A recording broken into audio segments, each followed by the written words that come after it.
তার আমার কাতার গেছে চাকরি করিতে, একলা খাটে ঘুম আসে না ছটফটাই রাতে। 4 বছর সংসার কি কাতার থেকে ধরার জন্য আইছি। স্বামী গেছে কাতার, বউ খুঁজে নিছে ভাতার। এই কথাটাই যেন আজ পূর্ণতা পেল। 2.5 বছরের বাচ্চাকে ফেলে প্রবাসীর টাকা ও ভালোবাসার সাথে চরম বেইমানি করলো এক। এই ছেলেটাই মেয়ে আমার ওয়াইফে বিয়ে করছে। এই ছেলেটা হচ্ছে তারও 2টা বাচ্চা, সেও তার বাচ্চা এবং ওয়াইফে ডিভোর্স দিয়ে আমার ওয়াইফে বিয়ে করে এখন সে সংসার। ভাই আমার বউ আমার 4 বছর সংসার, আমার বাচ্চা 2.5 বছরের বাচ্চা। আমি কাতার থেকে ধরার জন্য আইছি। ও আমার ডিভোর্স দিয়ে এখানে বিয়ে করে এনে এসে সংসার করতেছে খুলনায়। স্বামী থাকতেন কাতারে, 4 বছর আগে ভালোবেসে বিয়ে করেছিলেন এই মেয়েটিকে। পরবর্তীতে তাদের একটি ফুটফুটে সন্তানও হয়, যার বয়স মাত্র 1.5 বছর।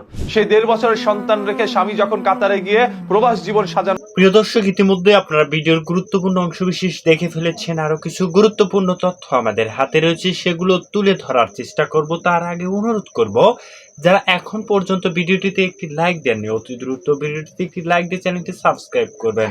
কথা বাড়াবো না, চলুন আগে আমরা সরাসরি ভিডিওটি দেখে আসি।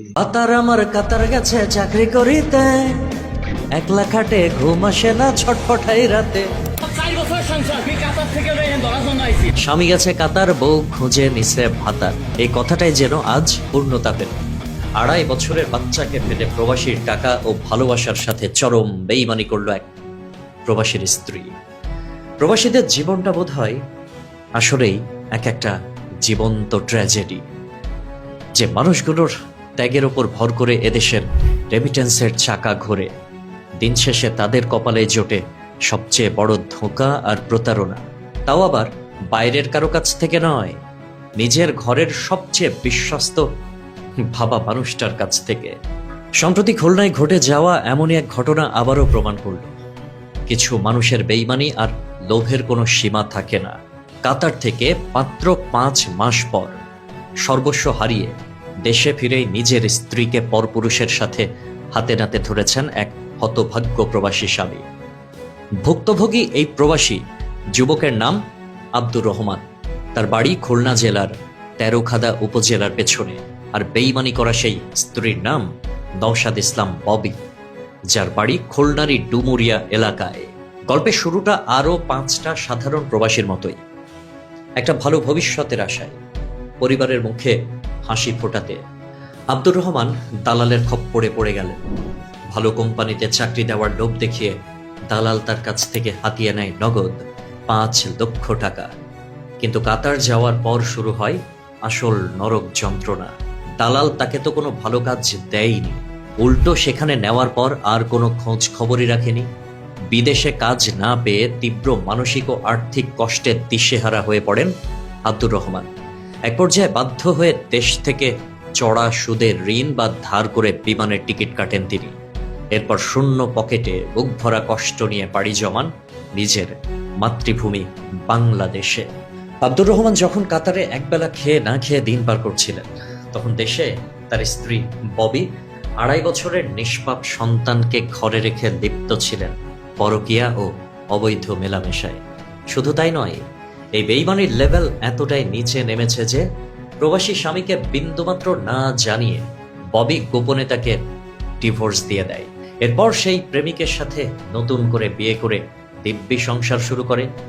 এখানেই শেষ নয়, নিজের পাপ ঢাকতে উল্টো সরল সোজা প্রবাসী স্বামী আব্দুর রহমানের নামে একের পর এক মিথ্যা ও বানোয়াট মামলা ঠুকে দেওয়ারও গুরুতর অভিযোগ উঠেছে এই নারীর বিরুদ্ধে।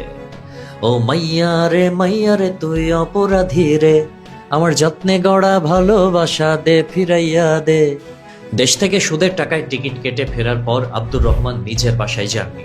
স্ত্রীকে হাতে নাতে ধরার জন্য তিনি সরাসরি বাসায় না গিয়ে লোক মারফত খবর নিয়ে খুলনা শহরের একটি পার্কে এসে বসেন এবং সেখানেই ববিকে তার নতুন প্রেমিকের সাথে আপত্তিকর অবস্থায় হাতে নাতে আটক করা হয়।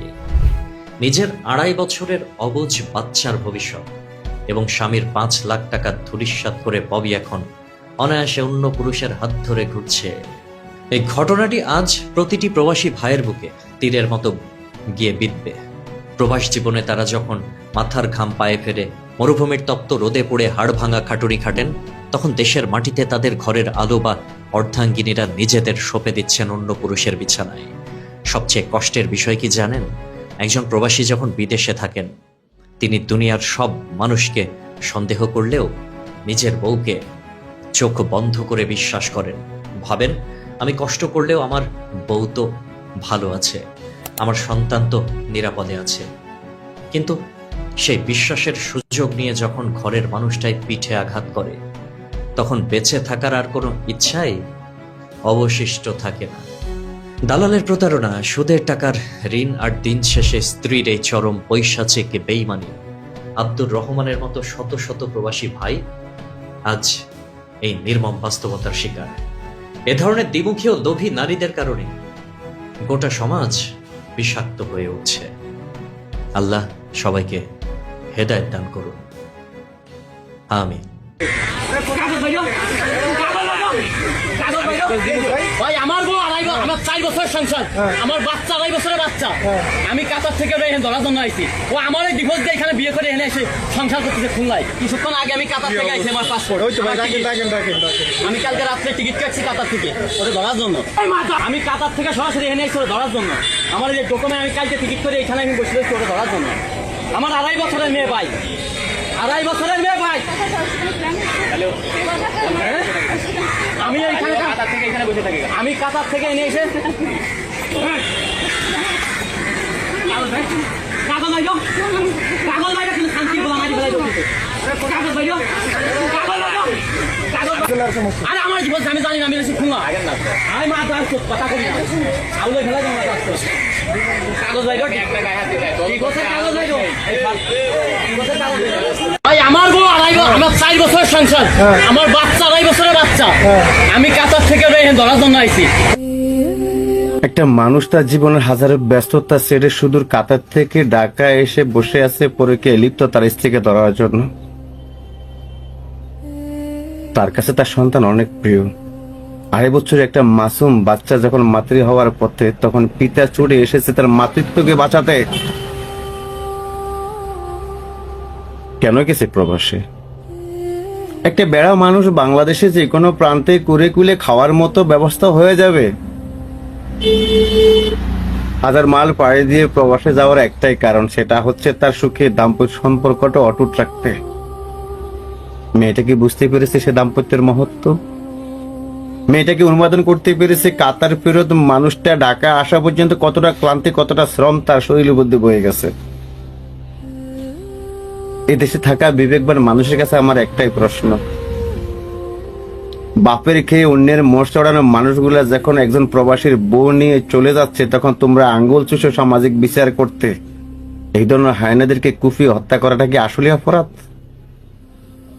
তুমি কি করে বুঝবে একজন বিদেশ ফেরত প্রবাসীর বুকের জ্বালা, যার জীবনের হাজারো ক্লান্ত পরিশ্রমের জন্য কিন্ন বড়ি নিয়ে বাড়িতে আসে একটু শান্তি, একটু প্রশান্তির আশায়, সেখানে কোথায় তার প্রশান্তি?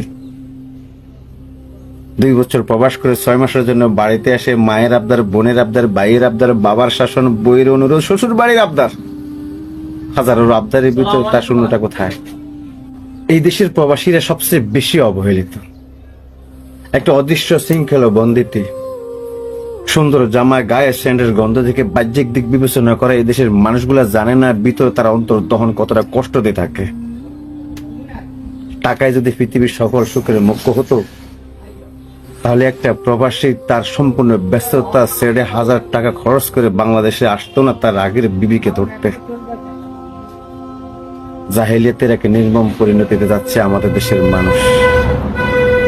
এর পরিত্রাণ কোথায়? প্রশ্ন আপনাদের কাছে। একজন প্রবাসী এই প্রবাসের মাটিতে কতটা কষ্ট করে, কতটা স্ট্রাগল করে তার পরিবারের মানুষগুলোকে সুখে রাখার জন্য, এটা শুধুমাত্র একজন প্রবাসী জানে। এই ভাইটা হচ্ছে একজন কাতার প্রবাসী। সে প্রবাসের মাটিতে দিনরাত অক্লান্ত পরিশ্রম করে যাচ্ছে তার পরিবারের মানুষগুলোকে সুখে রাখার জন্য। আর ওইদিকে তার বিবাহিতা স্ত্রী অন্য একটা ছেলের সঙ্গে পরকীয়ায় জড়িয়ে গেছে। অতঃপর এই কাতার প্রবাসী ভাই তার ফ্যামিলিকে না জানায় বাংলাদেশে গেছে, যায়া তাদেরকে হাতে নাতে ধরছে। তো ওই প্রবাসী ভাইয়ের উদ্দেশ্যে আমার এই কথাটা, তাদেরকে ধরছো ভালো কথা, তাদেরকে কিচ্ছু করার দরকার নাই, লাথি মেরে তাকে তাড়ায় দাও এবং নতুন করে আরেকটা বিয়ে করো, সিংহের মতো গর্জে ওঠো এবং বুঝিয়ে দাও তোমার ওই বউকে, তুমি যদি ভালো থাকো আমাকে ছাড়া আমি কেন পারবো না, কাপুরুষের মতো কান্নাকাটি কইরো না, ঠিক আছে? আশা করছি পুরো ভিডিওটি আপনারা মনোযোগ সহকারে দেখেছেন এবং এখানে কি বলা হয়েছে সেটাও বুঝতে পেরেছেন। তো এই বিষয় নিয়ে আপনাদের কি মতামত অবশ্যই কমেন্ট করে জানাবেন। তো চলুন পরবর্তী ভিডিওটি আমরা দেখে আসি। স্বামী থাকতেন কাতারে, 4 বছর আগে ভালোবেসে বিয়ে করেছিলেন এই মেয়েটিকে। পরবর্তীতে তাদের একটি ফুটফুটে সন্তান হয় যার বয়স মাত্র 1.5 বছর। সেই 1.5 বছরের সন্তান রেখে স্বামী যখন কাতারে গিয়ে প্রবাস জীবন সাজানোর চেষ্টা করছে, স্ত্রী সন্তানকে সুখে রাখার জন্য নিজের জীবনকে বিসর্জন দিচ্ছিল এবং কঠিন পরিশ্রম করে অর্থ পাঠাচ্ছিল তার স্ত্রীকে, সেই অর্থ ব্যবহার করে তার স্ত্রী আরেকটি ছেলের সাথে পরকীয়া প্রেমে লিপ্ত হয়। সেই পরকীয়া করতে করতে এক পর্যায়ে স্বামীর চাইতে বেশি ভালোবেসে ফেলেন সে পরকীয়া প্রেমিককে। তারপর তাকে বিয়ে করে স্বামীকে ডিভোর্স দিয়ে চলে যায় সেই ছোট্ট সন্তানটাকে রেখে। সন্তান হারালো তার বাবা মাকে আর স্বামী হারালো তার স্ত্রীকে।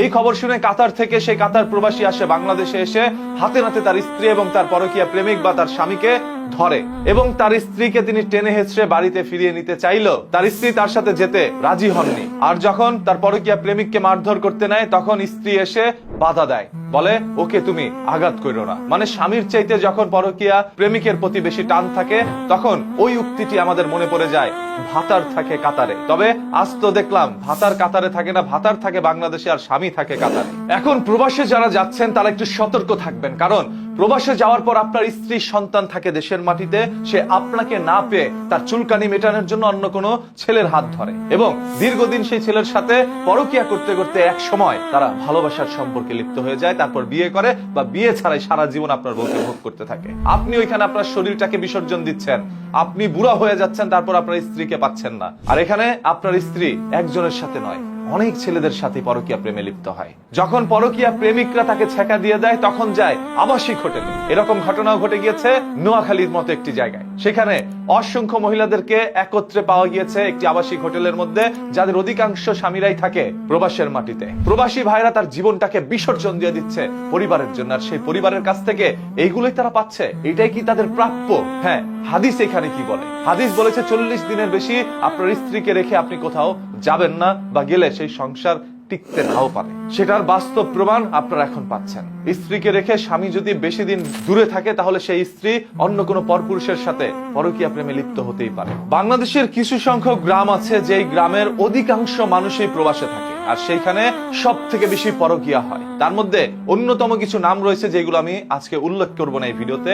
আপনারাই কমেন্ট বক্সে জানান বাংলাদেশের কোন গ্রামগুলোতে সব থেকে বেশি পরকীয়া হয়। প্রবাসে স্বামী গিয়েছে স্ত্রীকে সুখে রাখার জন্য, তবে স্বামী জানতো না শুধু টাকা পয়সা দিয়ে স্ত্রীকে সুখে রাখা যায় না, স্ত্রীকে সুখে রাখার জন্য 5টা জিনিসেরই দরকার। সেই 5টির একটি কম হইলেও মেয়েদেরকে এখন ঘরে রাখা যায় না। মেয়েরা এখন সোশ্যাল মিডিয়া পেয়েছে, সেখানে নাচ গান করে তাদের খদ্দের জগিয়ে নিতে পারে। প্রাচীন যুগের মানুষগুলো সংসারগুলো করে যেত, স্বামী তার স্ত্রীকে নানাভাবে নির্যাতন করার পরও তারা সংসারগুলো ভাঙতো না, কারণ সেই সংসারে রয়েছে বাচ্চা, যে বাচ্চার চেহারার দিকে তাকিয়ে সবকিছু সহ্য করে নিত।